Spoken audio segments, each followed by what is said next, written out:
В Музее изобразительных искусств Республики Ингушетия проходит выставка «Палитра имен», экспозиция которой представлены более 50 живописных произведений и графических работ советских, российских и ингушских художников.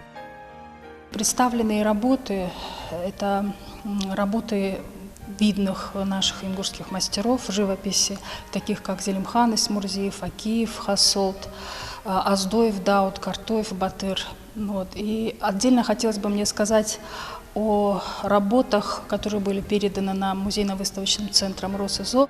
Коллекция графических работ состоит из художественных произведений советских графиков начала 70-х, конца 80-х годов, многие из которых можно увидеть впервые в экспозиции музея.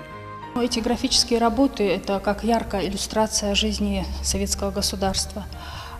Эти работы написаны в различных направлениях графики и повествуют о обычных будничных днях обычных советских граждан и иллюстрируют великие советские стройки, как иллюстрация жизни советского государства. Среди живописных работ мы можем увидеть и картины Элия Михайловича Билютина, лидера русского неофициального искусства. Нужно сказать, коллекция музея 25 его полотен. Этот художник известен тем, что он был организатором выставки современных авангардистов 1962 года в Московском музее. В экспозиции есть и картина Альберта Попекяна «Персик и виноград».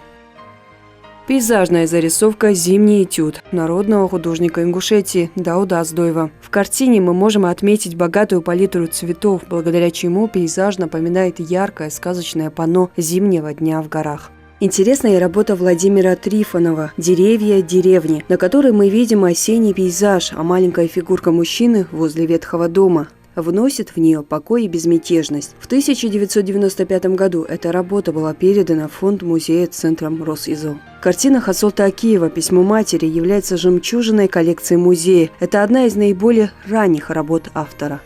В связи с тяжелой эпидемиологической ситуацией проведение выставок, как обычное время, не представляется возможным. И поэтому при желании ценители искусства могут познакомиться с произведениями видных советских, российских и ингушских живописцев в онлайн-режиме на официальных страницах музея в Инстаграме, на YouTube-канале и на сайте учреждения.